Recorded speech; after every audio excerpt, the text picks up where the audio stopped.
speaking of crazy deals, xQc, one of the biggest streamers on Twitch, just took a deal, a 2-year deal, $100 million with Kick. Wow.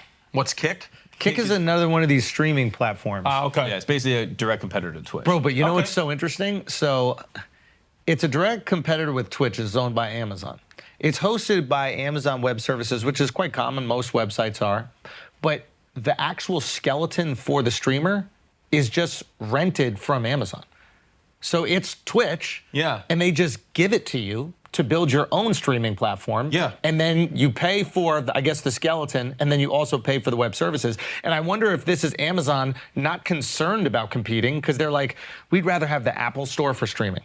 You know how when you got the Apple Store, like Apple doesn't need to make all the apps. They'd rather just get a little piece. Everybody was like, oh my God, Spotify's gonna take away Apple Music. And Apple's like, good. Yeah. We don't wanna stream your music. Work smarter, not harder. Exactly. Yeah. Own the what is it? The souk or the shouk? What is that place? Own the shouk. Own the place where everybody is selling their goods. Right. Not each one of the individual goods. Yeah. And so I wonder if they're not even upset about it.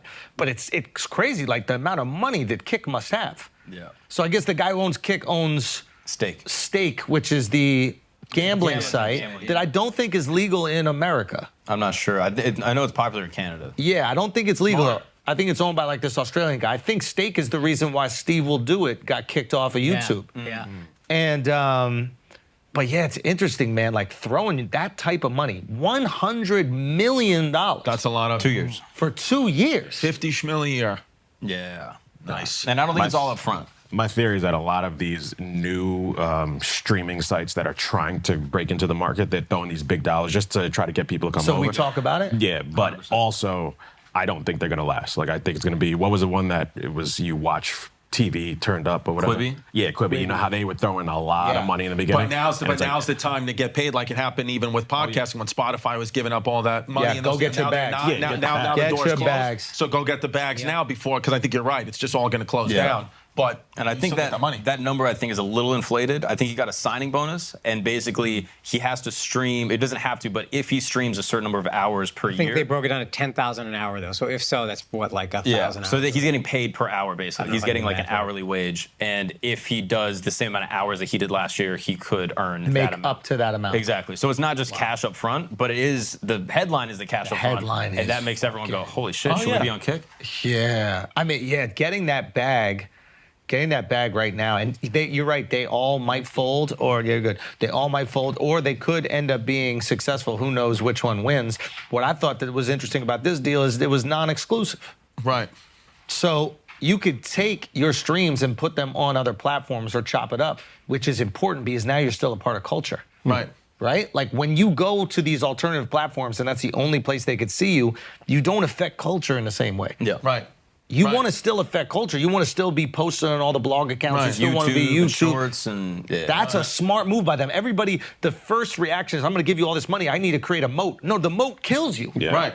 Let it be popping over there and have everybody go access it like what Rumble did with the Stream and Kai, the Speed and Kai thing. It's like, it's available on Rumble, but you're going to see it on all these other places.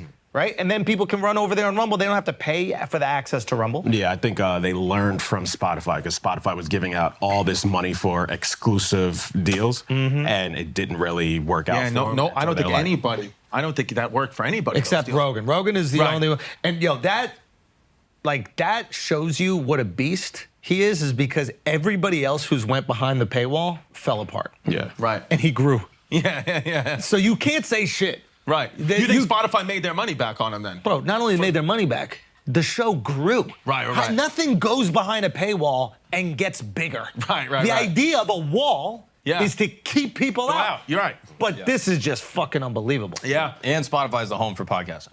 Like, to me, it's like undeniable. It's like, a home for all audio. 3 years ago, you wouldn't even think about it. Yeah. But all audio. I go listen to music there, I listen to podcasts there, everything, and it's, the way that they bought up market share is fucking brilliant. Yeah. Right. And I think, I mean, just what a crazy thing. Because everybody else who's gone behind it has, I don't want to say flop, but it's just not the same cultural imprint. Right. Like the girl, the Call Her Daddy girl, is it Call Her Daddy? Call Her Daddy, yeah. The Call Her Daddy girl, she's done well. Yeah. And she's had massive interviews that have kind of like hit the mainstream. Right. Yeah, there's a few people that do well because they actually were that talented. Like Call Her Daddy was the biggest female pod because they were that good. Yeah, so, and I think like you have like then I think they just pulled it from Meghan Markle because she wasn't coming in with the fan base. I think they had given her a deal and they pulled it away. What a useless bunch they are. It's like they. I don't know who's making these decisions, and maybe because Spotify's like a Swedish company or something like that. Like they're closer to the monarchy, so maybe they think that there's value there. But like Americans don't care about the monarchy. We've never cared about the monarchy. We don't give a fuck about it. I think we care about the gossip, but I don't think we want to hear them talk for an hour a week. Bro,